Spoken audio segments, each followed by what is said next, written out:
فرماتے ہیں رات کو میں اور جناب عمر نکلے تھے تو ایک مکان میں ہم نے دیکھا کہ ایک عورت نے نا اس کے بچے بار بار شور کر رہے ہیں اور وہ کچھ پکا رہی ہے، آواز آ رہی ہے۔ تو حضرت عمر نے دروازے پہ دستک دی، کون ہے دروازے پہ؟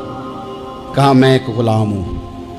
حضرت عمر کہتے ہیں غلام ہوں، بہن کیا مسئلہ ہے، بچے کیوں رو رہے ہیں؟ تو بی بی کہنے لگی تمہیں کیوں بتاؤں، جاؤ نا اپنا کام کرو۔ حضرت عمر نے اصرار کیا تو تلخ لہجے میں، اس تلخ لہجے میں بی بی کہنے لگی دعا کرو اللہ میرے اور عمر کے درمیان قیامت میں فیصلہ کرے۔ کیسا حکمران ہے کہ اس کی حکومت میں میرے بچے بھوکے سوتے ہیں، یہ میں نے پانی میں روڑے ڈال کے چڑھائے ہیں، لیکن یہ پیٹ کی بھوک یہ بڑی ڈاڈھی ہوتی ہے، یہ نیند بھی نہیں آنے دیتی۔ خیال تھا رو دو کے سو جائیں گے پر سو بھی نہیں رہے۔ حضرت فاروق اعظم دوڑے گئے، گھر سے سامان اناج غلہ کندھے پہ رکھا۔ خادم کہتے ہیں میں نے کہا کہ مجھے دے دیں، فرمانے لگے چل تو وعدہ کرنا قیامت میں بھی میرے بوجھ اٹھائے گا۔ کہ حضور نہیں، وہ تو میرے بس کی بات نہیں۔ فرمایا پھر مجھے کرنے دے۔ دوڑے آئے، اس خاتون کے دروازے پر لا کے وہ چیزیں رکھی، کہا بہن اگر تو پردہ کر لے تو یہ غلام نہ آج کھانا پکا دے تیرے بچوں۔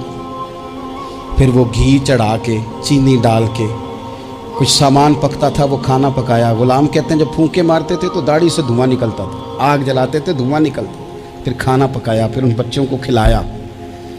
پھر حضرت عمر فاروق رضی اللہ تعالیٰ عنہ تھوڑے پیچھے بیٹھ گئے تو بچوں کے ساتھ اس طرح کی باتیں کرنے لگے کہ وہ ہنس پڑیں۔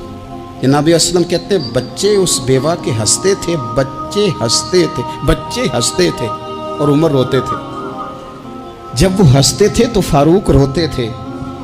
پھر وہ بچے آہستہ آہستہ لیٹنے لگے اور جب وہ سونے کی طرف بڑھنے لگے تو حضرت عمر کہنے لگے بہن میں جاؤں؟